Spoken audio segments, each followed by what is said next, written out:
because they could suddenly lose power steering. GM says that could cause drivers to lose control of their cars. 3 million trucks are sitting unsold, and prices just hit the floor. GM issued a stop sale on the affected models until they're inspected and repaired. If you own one of those vehicles, you'll be notified by GM with the next steps. Chevy pushed the market too far. Rows of Silverados that once carried $80,000 tags are now slashed to desperate lows. This isn't a sale, it's a signal. And when prices collapse, it's not just Detroit that bleeds. It's your insurance, your trade-in, your town. How did the truck empire crumble this fast? Why are dealers now begging instead of bargaining? And what happens to your own vehicle's value if you miss this moment? From 80 to 20. This was not a sale, it was a detonation. Imagine walking onto a lot and seeing trucks that once carried price tags of $80,000 suddenly stickered in the 20s. Rows upon rows of Chevy Silverados, polished chrome catching the sun, now reduced to bargain bin trophies of corporate miscalculation. For years, General Motors executives bragged about demand, pushing factories to churn out more and more trucks. They assumed the appetite for massive pickups was endless. But appetite has a ceiling, and now the ceiling has collapsed. The fire sale was born from arrogance. Corporate offices in Detroit treated trucks like money machines, stacking inventory and ignoring the warning signs of a softening market. They built too many, too fast, and now they are dumping them anywhere they can. For ordinary buyers, this is the first time in a decade the tables have turned. Instead of fighting for allocations, you can stroll into a dealership knowing the manager is the desperate one. The collapse reshapes the entire power dynamic. Where dealerships once made you beg for discounts, today you can watch them cut thousands from the sticker before you even sit down. The phrase is whispered across showrooms: move the metal, no matter the cost. And if the trucks are cheap, it is not generosity. It is survival. But survival for whom? To answer that, you need to step into the back office, where dealers themselves are suffocating. Dealers drowning. Every unsold truck is not just metal, it is dead on wheels. Dealers borrow money to keep inventory on the lot, a system called floor plan financing. Each day, a Silverado sits outside. Interest ticks upward like a metronome of pain. In normal times, sales roll fast enough to cover those costs. But when 3 million trucks are dumped into circulation, those carrying costs turn deadly. Interest rates, already elevated by the Federal Reserve's tightening, magnify the strain. A dealer staring at 50 unsold pickups is not just holding stock, they are bleeding cash every sunrise. That is why negotiations have flipped. A number you once whispered as a lowball offer is now seen as a lifeline. If you are willing to write a check and clear a unit off the lot, managers will bend in ways they never dared before. The arrogance of General Motors executives created this mess, but it is local dealers who now bear the scars. They are pacing back offices with coffee-stained incentive sheets, calculating whether to take a loss today or risk a bigger loss tomorrow. And you, the buyer, suddenly have leverage that felt impossible only 2 years ago. Desperation drives deals faster than any rebate ever could. But just as dealers scramble to keep lights on, a headline arrives that turns hesitation into fear. If you're seeing what dealers are facing, smash that like button so more people wake up to this mess. And drop a comment. Tell me what truck prices look like in your area right now. The day trust died.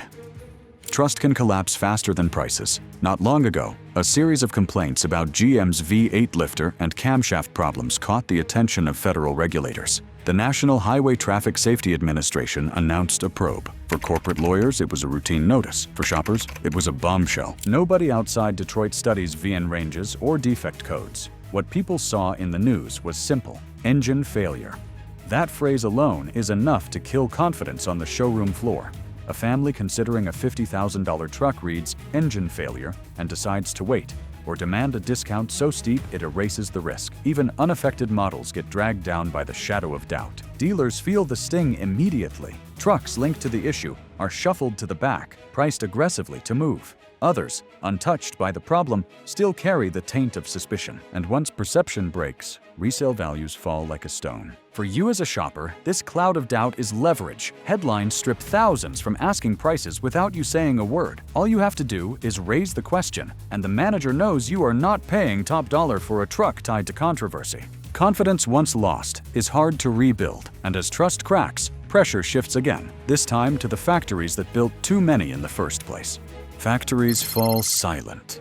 Silence on the assembly line is louder than any corporate press release. When factories pause, it means management finally admits what they will not say in public. Production has outrun reality. Across plants in North America, conveyor belts that once roared with non-stop output have been stopped for adjustments. Workers know the truth. A paused line is not a tune-up, it is an emergency brake. For families and towns built around those factories, a pause means overtime hours vanish, paychecks shrink, local diners lose customers, supply shops cut orders. The fallout is instant and brutal. GM executives can spin words, but a silent plant is undeniable proof that the truck empire is wobbling. For viewers watching from the outside, this silence is also a signal. It means inventories are so bloated that GM would rather lose money halting output than drown dealers further. It is a warning that what looks like a sale is actually a collapse. Workers pay the first price, families pay the second, communities pay the third. And yet, through all that pain, ordinary buyers suddenly stand in a position of power unseen in a generation. The trucks are there, the prices are falling, the corporate mask is slipping. And if the line is quiet today, what happens tomorrow when the crisis reaches the auction block? Prestige under the hammer. There was a time when a Silverado rolling across an auction block carried prestige, fetching bids that reflected America's obsession with trucks. Not anymore. Today, auctions have become graveyards where reputations are buried. A truck that sat at $45,000 on a retail lot may barely scrape $38,000 when the gavel drops. That single blow not only destroys the dealer's pride, but also resets the market for everyone. Wholesale auctions are where desperation goes public. Dealers overloaded with inventory ship trucks off by the dozens, hoping to free up cash. The auction crowd knows it, and they bid accordingly. Fleets of nearly new Silverados, still smelling like fresh plastic and leather, are treated like overripe fruit. Nobody cares about chrome trims or luxury packages when the lots are already overflowing. The result is brutal. Values collapsing in real time, thousands lost with every minute. For smart buyers watching from the sidelines, auctions are the crystal ball. Whatever price emerges under those fluorescent lights becomes the new anchor point for trade-ins and retail deals across the country. If a Silverado drops $5,000 at wholesale today, your local dealer will cut your trade-in value tomorrow. The prestige of the truck market has been shattered in public view, and as auctioneers hammer away at GM's mistakes, buyers outside the gates are learning how to fight back. Buyer's revenge. For decades, walking into a dealership felt like entering enemy territory. Salespeople had the script, the hidden fees, and the confidence that demand was always on their side. But the collapse of the truck market has flipped the playbook. Now, shoppers arrive armed with data, and the dealers are the ones on defense. Consumers have become ruthless strategists. They compare online quotes from 3 dealerships in minutes. They show up with screenshots of rebates and interest offers. They know the end of the month is when sales managers panic about quotas, and they time visits with precision. Walking away is no longer a bluff. It is the most powerful weapon in the buyer's arsenal. A manager who sees you stand up knows losing you means another Silverado sits on the lot, bleeding money by the day. This is revenge for years of markups and manipulation. The same trucks that once sold with dealer-added market adjustment fees now come prepackaged with discounts so steep they feel unreal. Buyers with cash or even modest down payments hold enormous leverage because dealers want anything that reduces their financing exposure. For the first time in years, the buyer is in control. The rules of the game have been rewritten, and just as shoppers begin enjoying their advantage, a new trick emerges from corporate headquarters, one disguised as generosity but designed as survival: the EV loophole. When GM talks about green incentives, they frame it as progress. In reality, it is desperation dressed up as innovation.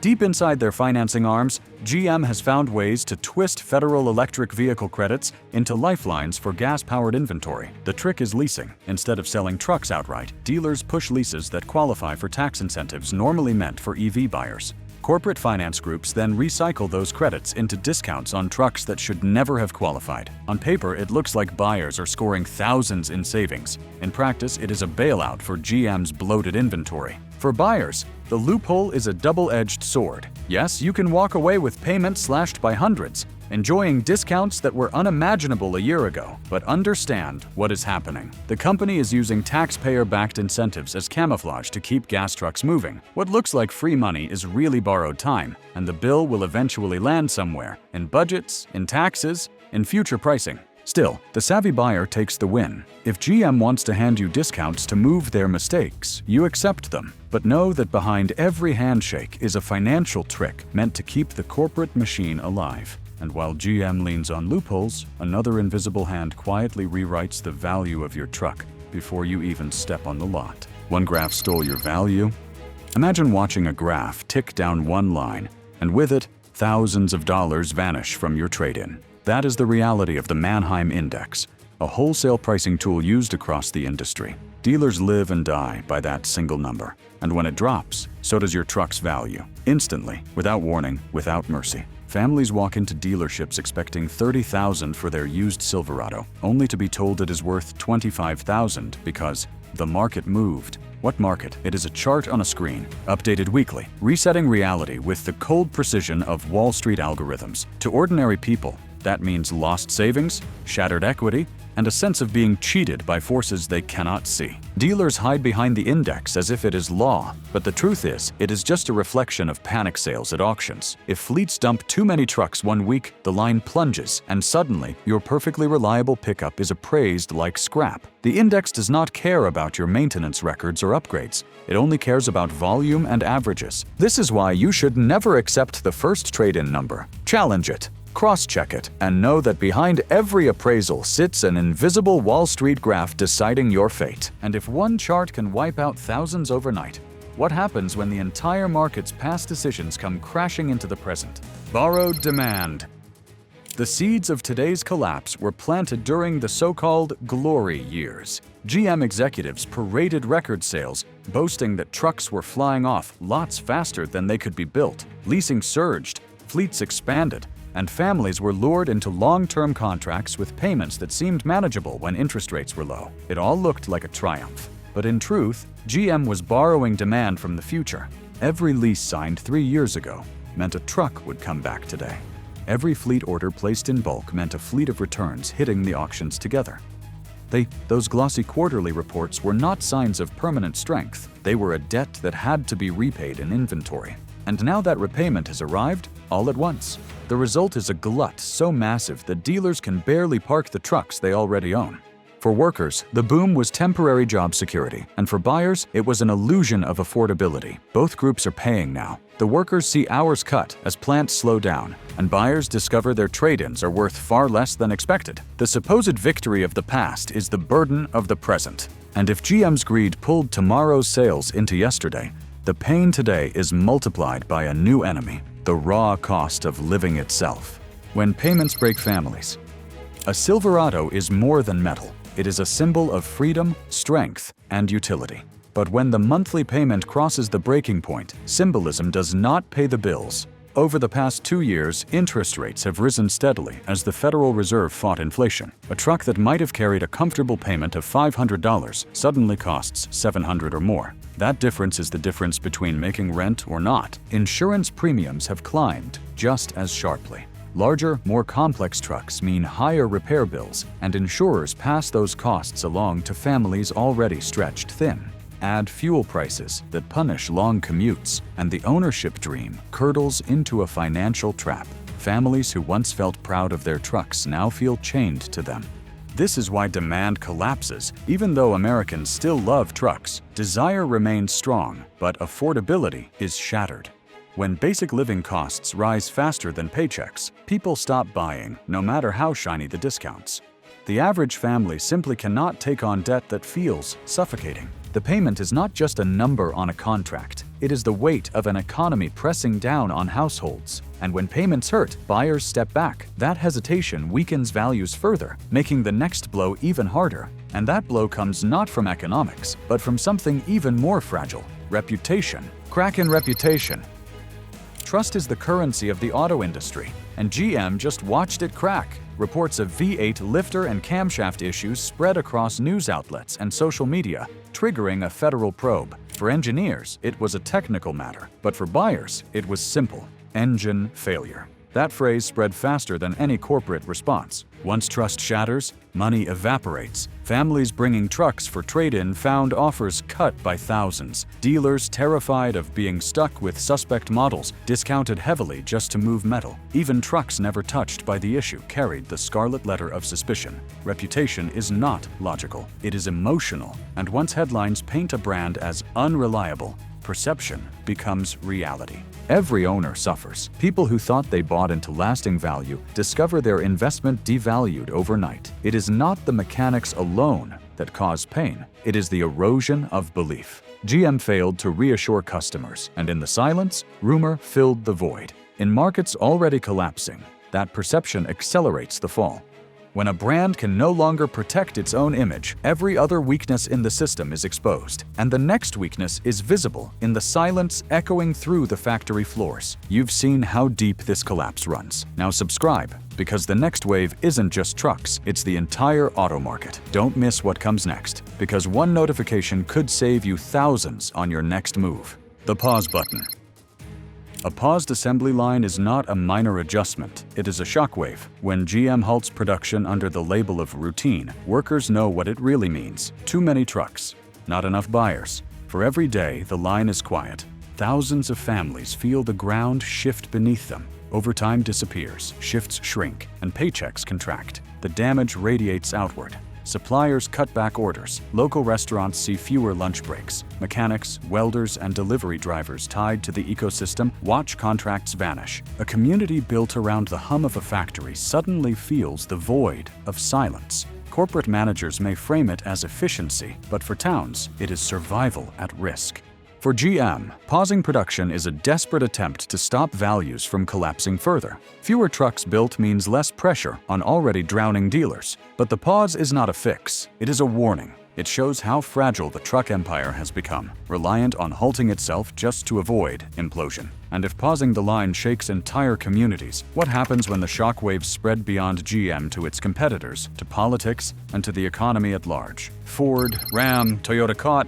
When one giant stumbles, the whole field shakes. Chevy's collapse did not stay contained in Detroit. The ripple spread instantly to Ford, Ram, and Toyota. Ford's F-150, long the crown jewel of American pickups, suddenly looked overpriced when Silverados were being dumped at steep discounts. Ram, which leaned on luxury trims to justify higher sticker prices, had to quietly slash margins to keep buyers from walking away. Even Toyota's Tundra, famous for reliability, found itself dragged into the bargain war because shoppers no longer cared about brand loyalty. Consumers are no longer choosing between badges, they are choosing between discounts. If Chevy is willing to chop $20,000 off, no one will pay full freight for a competitor. Rival dealers, even those who mocked GM's missteps, now have to match the cuts or risk empty showrooms. The war for buyers has turned brutal, and the winners are the shoppers who can now play every brand against the others. Chevy's desperation trained the market to hunt for bargains first and reputation second. And when value is the only language spoken, prestige dies across the board. Ford, Ram, and Toyota might not have triggered the collapse, but they are caught in its undertow. Competitors are no longer rivals. They are casualties of the same collapse. Chevy's fall dragged every badge into the mud, forcing discounts that erode pride across the industry. The battlefield is not who builds better trucks. It is who can survive the longest discount war. And if competitors are bleeding margin to survive, the next blow does not come from Detroit at all. It comes from Washington. Washington's dice roll. Truck prices are not just the product of supply and demand. They are tossed like dice in the halls of Washington. Tariffs on imported steel and aluminum raise the cost of every truck that rolls off the line. Trade disputes with Mexico, where key parts are manufactured, can suddenly snarl supply chains. Emissions rules or safety regulations rewritten by a single agency can add thousands to the cost of a new vehicle. For families trying to buy, these decisions are invisible until the bill lands in their lap. A duty passed in Congress might sound abstract, but on the lot, it means higher sticker prices. A trade agreement killed in a late-night vote could mean shortages of parts and months-long delays. Politicians flip these levers while talking about jobs or security, but the reality is that your monthly payment moves with every pen stroke. Consumers are stuck on the front line of policies they never voted on directly. And in an unstable market, even small shifts in tariffs or regulations can push affordability past the breaking point. The irony is clear. The collapse started in Detroit, but it can be deepened or softened overnight by Washington's whims. Policy is not abstract, it is personal. Behind every tariff, every regulation, every trade shift, there is a family absorbing the cost. Politicians gamble with numbers, but the dice roll lands on the driveway, and the bill comes due whether you voted for it or not. And while politicians argue over policy, the cost of those pauses and shifts lands hardest not in the boardroom, but on the factory floor. When towns suffer, every assembly line is the heartbeat of a community. When GM slows a line, it is not just a corporate choice, it is an earthquake for the town around it. Thousands of workers see hours cut or shifts eliminated.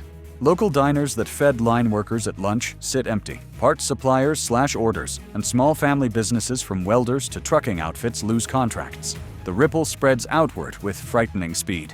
Union leaders warn of shrinking paychecks and temporary layoffs that may stretch into permanent closures. Workers who built their lives on steady wages are suddenly staring down mortgages and bills with less and less income. For families in these towns, every pause on the line feels like a countdown clock. Communities that once thrived on truck production now wrestle with uncertainty that no discount can offset. GM executives frame the pauses as routine adjustments, but the reality is brutal. A community cannot adjust when its lifeline disappears. Workers are not numbers on a balance sheet. They are parents, neighbors, and taxpayers whose survival is tied directly to production. Factories are not just workplaces. They are ecosystems. When one slows, everything tied to it withers. A worker's missed paycheck becomes a restaurant's empty booth, a supplier's canceled order, a teacher's smaller class budget. One pause on a line becomes an earthquake across a town. And if entire towns feel the quake of this slowdown, ordinary buyers across the country have to decide how to navigate a market that was never built in their favor. Winning a rigged market. The auto market was designed to drain you. From markups hidden in paperwork to trade-in values slashed by indexes, every lever was built for the dealer, not the buyer. But the collapse has flipped the script. For the first time in a generation, you have the power to win if you know how to play the game. Start by refusing to take the first number. Every appraisal, every sticker price, every monthly payment offer is inflated by fear.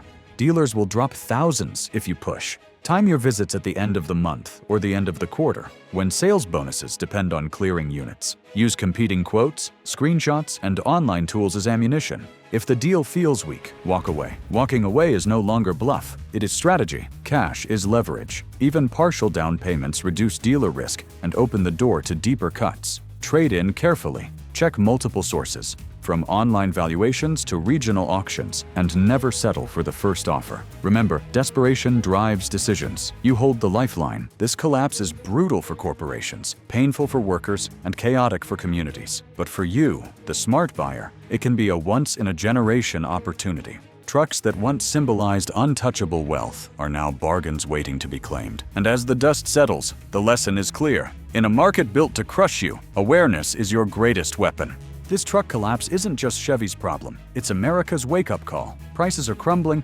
workers are hurting, and families like yours are caught in the middle. But here's the truth. In chaos, opportunity hides. Dealers are desperate, markets are shifting, and right now you hold the leverage. Don't walk blind into this storm. Walk prepared, comment, and share this so more people see what's really happening. And if you're serious about winning in this reset, subscribe, because the next chapter is already unfolding.